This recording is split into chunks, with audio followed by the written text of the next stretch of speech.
we now can be credible in saying that we have our guest, Jeff Berkowitz, now joins us. Jeff, can you hear me all right? Yeah, I can hear you great. There you go, Jeff. A pleasure. Thanks so much for joining us. Sorry about the early technical difficulties here, but let's get started on the difficulty that the White House is having right now.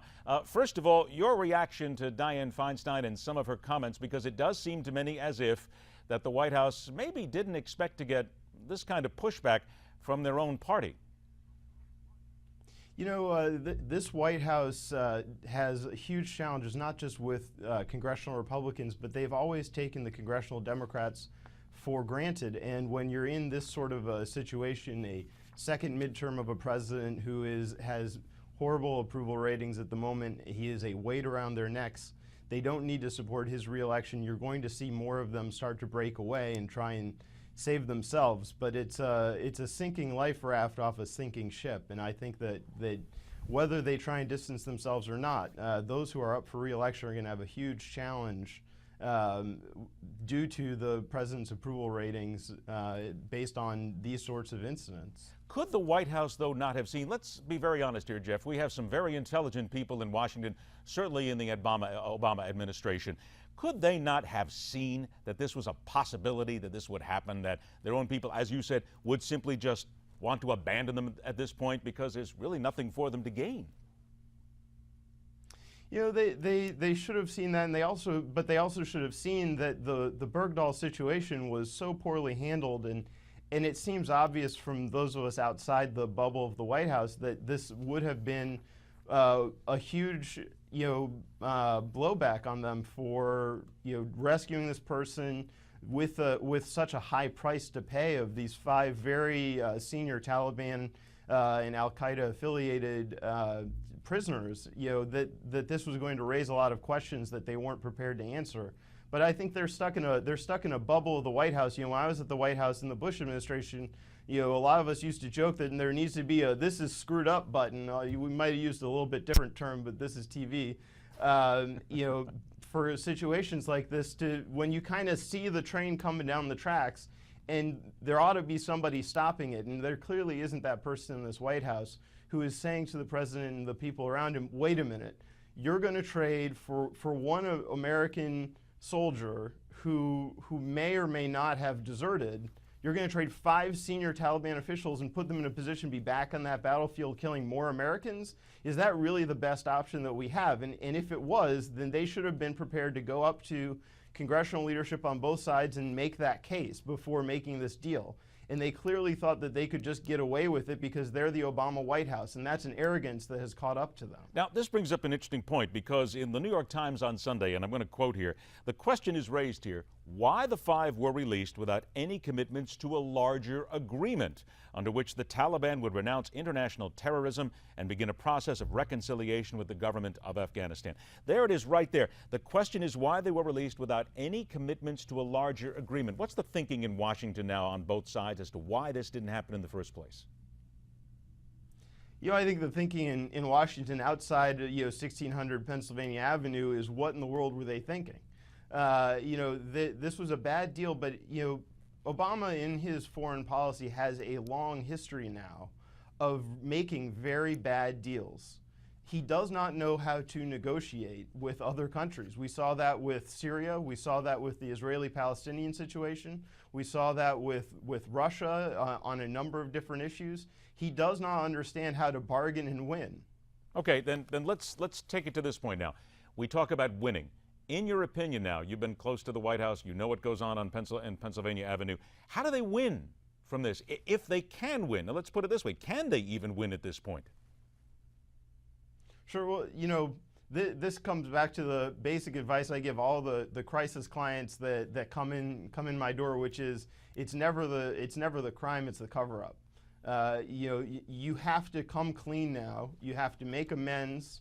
They have a lot of hand-holding and apologies to make to the congressional leadership on both sides of the aisle. They have an apology to the American people. They have an apology to make to the servicemen and women who are looking at this and wondering, is this really what is going to make us safer on the battlefield defending this country versus what some of the other alternatives? Now let me so they no, go ahead, please finish. So I think what they need to do now is they need to explain their thinking. They need to apologize for how it has gone awry and try and stop that bleeding in the press. And then they can move forward from there. But if you don't have this coherent vision for how you're going to address terrorism, this is why they got themselves in trouble with Benghazi. This is why they keep getting themselves in trouble with these kinds of issues. They want to pretend that Islamic terrorism is a thing of the past, that they have moved past it. But nobody told the Islamic terrorists that they lost. Well, now, wait a minute. Let's hit that. Islamic terrorism, a thing of the past. How could anybody logically thinking with an IQ in double digits believe that that's a possibility? That's a phenomenal question, and I don't know, but there seems to be a lot of folks at the White House in this administration that, if they don't really believe that, are dedicated to trying to convince the American people that's the case. You saw that with the president's speech last year before a military audience where he tried to talk about moving to the next phase of treating terrorism as a law enforcement action, which he's put John Kerry in place as Secretary of State. And when he ran for president in 2004, that was his view, was that terrorism is really an issue to be handled by the FBI and law enforcement, and not something that requires military action. There's something that happened on Sunday too that really caught my attention. Secretary of State John Kerry was talking on one of the Sunday shows, and he was really sort of downplaying the whole possibility that the Taliban could still be dangerous at this point.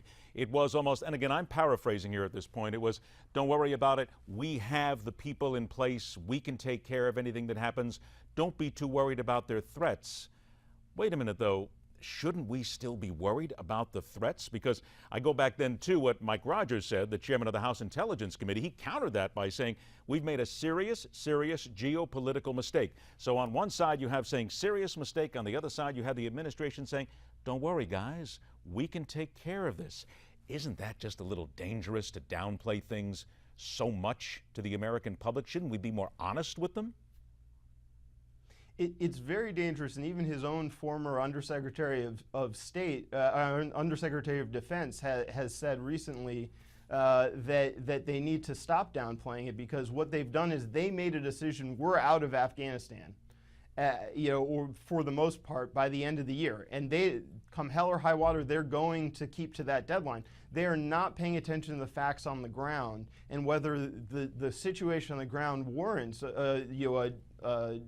downgrade of American presence there. And it's a very dangerous way to operate, and it's not what he told the American people in 2008 when he was elected he was going to do. If you were to talk to people, and again, this is just all of us guessing as to what we hear, but if you were to hear some of the chatter that goes around Washington right now from those perhaps who would not want to go on national television or even local radio and say it, would you guess that there are an awful lot of people on both sides of the aisle who quietly are shaking their heads going, we cannot minimize this danger at any time? The Taliban, Al-Qaeda, all these, still an amazing danger to the United States, correct? Absolutely. If you talk to the real national security experts that follow what's going on in that region and how the threat of Islamic terrorism has metastasized and moved to, not only in Afghanistan but moved to Yemen and northern Africa, this is going to be an ongoing fight for a very long time in the future. And to downplay it is to make the American people ill-prepared to meet that threat and understand what we need to do to fight terrorism. President Bush was constantly explaining the threat and reminding the American people of what we need to do to meet that threat. Barack Obama is allergic to talking about his national security strategy to the American people. Absolutely. We're going to have to leave it there. We're going to have to leave it right there, Jeff. Unfortunately, we're out of time because I think we're going to do this a lot more. Jeff, thanks so much for joining us. Jeff Berkowitz joins us, and again, you've got to be forewarned and forearmed. This is Midpoint. Our motto here simply is question everything, and we'll return with a very special guest.